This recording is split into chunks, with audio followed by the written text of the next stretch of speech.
বাংলাদেশে 1.5 কোটি কৃষক আছে। এখন এই কৃষকের মধ্যে আবার কয়েকটা ক্যাটাগরি আছে, কিন্তু প্রান্তিক কৃষক, ক্ষুদ্র কৃষক, মাঝারি কৃষক, বড় কৃষক।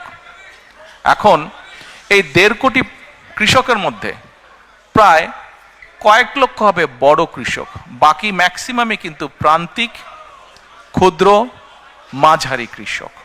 এখন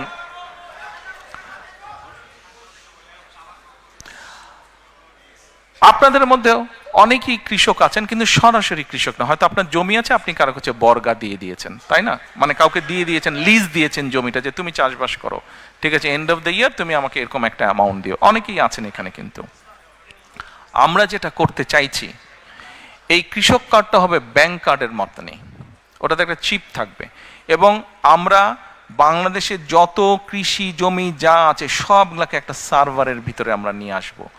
কোন কৃষক কোথায়, তার নাম কি, সে কতটুকু জমি ওন করছে, নাকি সেটার সে লিজ নিয়েছে, লিজ নেক অথবা ওন করুক, সেটাতে সে কি কি চাষ করছে।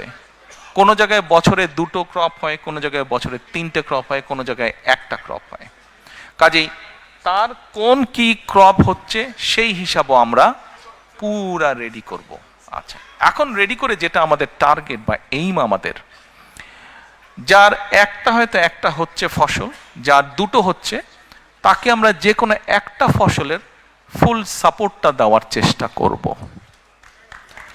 তাকে আমরা তার যেটা রিকোয়ার্ড সিড, ফার্টিলাইজার, পেস্টিসাইড, এই পুরা সাপোর্টটা তাকে আমরা দেব 5 to 7 years টাইম। এবং আমাদের রিসার্চ আমাদেরকে বলছে যে 5 to 7 years ধরে যদি আমরা এই সাপোর্টটা মোটামুটিভাবে কন্টিনিউ করতে পারি, তাহলে কৃষকদের যে অর্থনৈতিক মেরুদণ্ড, ইকোনমিক স্ট্রেংথ, এটা স্ট্রং হবে। আজকের যে ক্ষুদ্র কৃষক হয়তো সে মাঝারি কৃষক হবে, যে প্রান্তিক কৃষক সে ক্ষুদ্র কৃষক হবে। যদি নাও হয়, অন্তত তার অবস্থার পরিবর্তন হবে, তার প্রোডাকশন বাড়বে। আমরা এই যে প্রায় পত্রপত্রিকায় নিউজ পড়ি যে এই দ্রব্যের দাম বেড়ে গেছে, নিত্য প্রয়োজনীয় ওই দ্রব্যের দাম বেড়ে গেছে। দেখুন, বাংলাদেশের মানুষ জনসংখ্যা প্রায় 20 কোটি প্লাস মাইনাস মিনিমাম।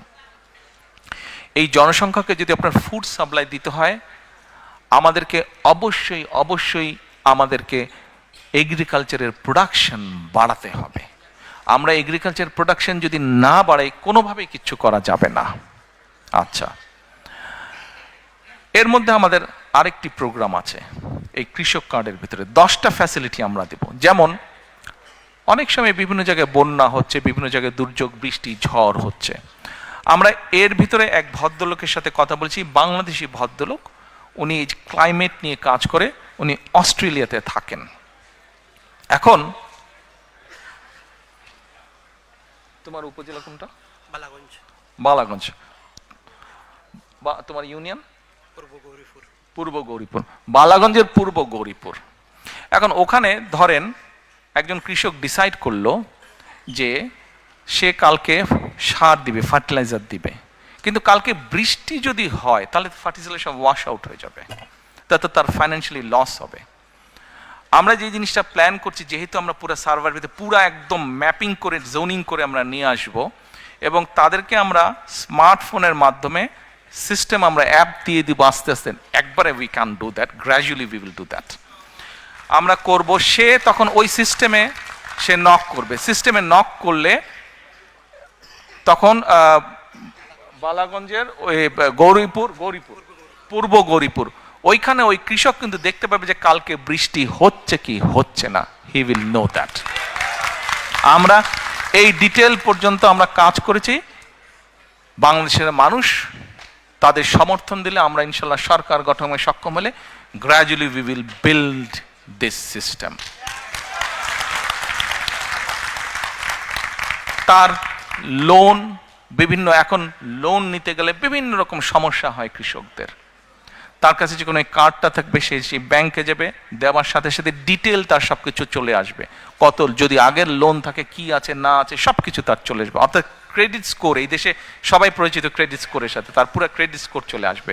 আমরা এই কাজগুলো করেছি। দিস ইজ হাউ আমরা আমাদের এগ্রিকালচারকে প্ল্যান করছি। আপনারা হয়তো বলতে পারেন আমাদের অনেক জায়গায় অনেক ফসল হয় কিন্তু কৃষকরা টাইম মতন বাজারে নিতে পারে না, বেচতে পারে না, কোল্ড স্টোরেজ নাই। ইয়েস, আমরা ওটার উপরেও কাজ করেছি। ওটার উপরে আমরা কাজ করি, বিভিন্ন জায়গায় কোল্ড চেন কীভাবে এস্টাবলিশ করা যায়, সেটা বড়ই হোক অথবা পোর্টেবল কোল্ড স্টোরেজ বা কোল্ড চেনও কীভাবে করা যায়, সেটার উপরেও আমাদের ওয়ার্ক প্ল্যান করা আছে।